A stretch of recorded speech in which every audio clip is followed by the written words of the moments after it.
大家好，我係 Amy。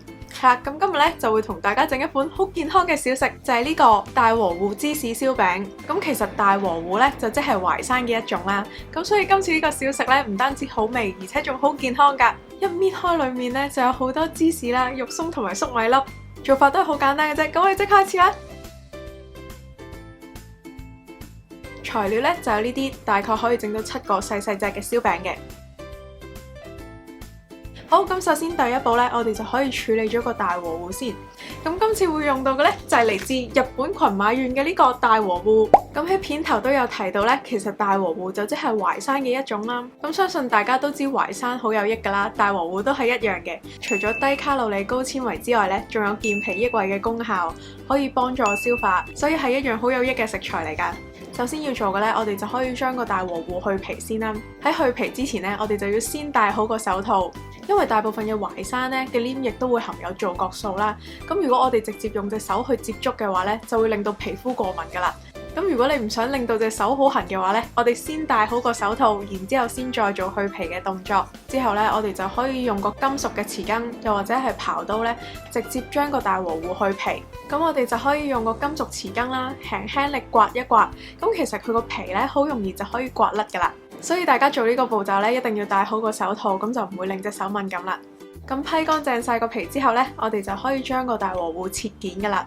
咁就將佢切細細片啦，一陣可以快啲蒸熟。咁喺切嘅時候咧，已經可以感覺到佢比起平時嘅鮮淮山咧係再硬身少少嘅。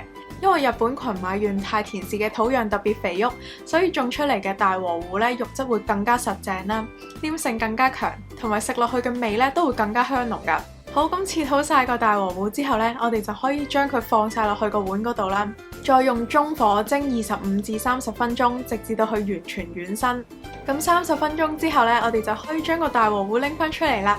咁你就可以用個叉拮落去啦，睇下佢係咪已經夠腍。咁如果一拮落去會散開咧，咁我哋就可以直接用個壓薯容器咧，將佢壓成蓉噶啦。就係咁樣壓爛晒之後咧，我哋就可以將少少糖啦，同埋鹽都加埋落去，撈一撈勻佢。再將呢個糯米粉咧都加埋落去，咁用呢個糯米粉咧就可以令到一陣個燒餅咧軟熟得嚟，又有少少煙韌嘅口感。咁搓嘅時候咧，你會發覺有少少乾身嘅，咁我哋就可以將個熱水咧逐少加入去，再搓勻佢。咁搓好咗嘅麵團咧就係呢一個狀態啦，你會見到佢係好軟熟啦，唔會乾裂嘅，仲係有少少濕潤嘅狀態，咁就 OK 噶啦。咁個麵團咧就咁擺喺度咧，個表面好容易會風乾咗嘅，咁所以我哋就可以用張保鮮紙冚一冚佢，等佢啲水分冇咁容易流失。下一步我哋就可以正式包呢個燒餅噶啦。咁大概咧就將2湯匙嘅麵團咧放喺個手心嗰度啦，然後咧就可以用你嘅手掌輕輕壓扁佢，咁邊位咧就壓薄少少，中間個心咧就要厚身啲嘅，就係咁樣壓成一個薄片狀。咁之後咧，我哋就可以將餡料逐樣放落去啦。先放粟米粒先，再放少少肉鬆，最後咧就將呢個水牛芝士碎都放埋落去。就係咁樣放好晒之後，就可以封口噶啦。咁就可以輕輕捏埋個麵團封口啦，好似包餃子咁樣。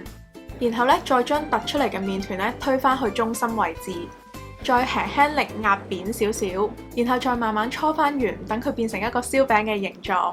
就係咁樣就 OK 嘅啦，如此類推。咁記得咧，每一個整好咗嘅燒餅咧，都要用保鮮紙冚一冚佢啦，等佢個表面唔會乾裂。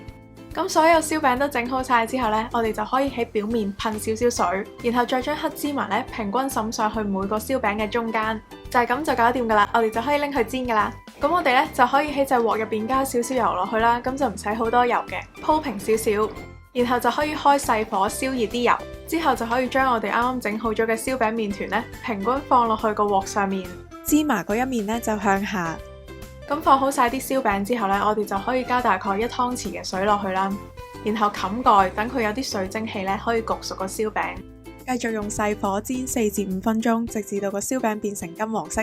咁5分鐘之後咧，我哋就可以打翻開蓋，然之後反轉煎燒餅嘅另一面。咁煎另一面嘅時候咧，我哋就唔使再冚蓋噶啦，直接用細火煎多4至5分鐘，直至到兩面都金黃咧，咁就可以噶啦。5分鐘之後咧，你可以見到兩邊嘅燒餅咧都已經煎到金黃色噶啦。咁話咁快咧，我哋今次呢個大和芋芝士燒餅咧就完成啦。好啦，咁我就唔客氣啦。咁啱啱煎好嘅燒餅咧，你撳落去佢真係好軟熟噶。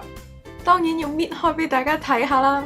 其實而家仲係辣手嘅，哇，係拉絲嘅芝士，再加上有肉鬆同埋粟米做餡料呢，食落去鹹鹹甜甜咁樣，好好味㗎。因為呢個燒餅皮呢係加咗大和芋落去搓啦，令到佢個口感好軟熟之餘呢，就算你攤凍咗都唔會好硬身咯，而且食落去呢仲會有少少薯蓉嘅口感㗎。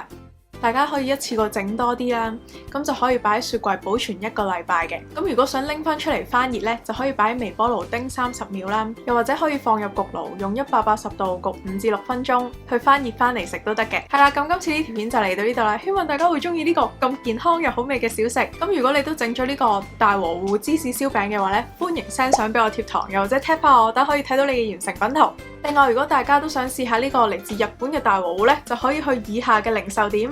咁佢哋而家呢就做緊一個群馬美食祭，所以如果你想試下呢個咁新鮮嘅大和芋呢，就唔好錯過啦。詳情呢，我就會放翻喺下面嘅資訊欄，咁大家就可以撳落去睇啦。咁如果大家都中意今次嘅分享嘅話呢，記得俾條片一個 like， 同埋撳埋訂閱個掣之餘，再撳埋隔離個咯，咁你先會收到出片嘅通知嘅。多謝大家睇晒今次呢條片，有咩片想我拍嘅話呢，都可以留言同我講。咁我哋下條片再見啦，拜拜。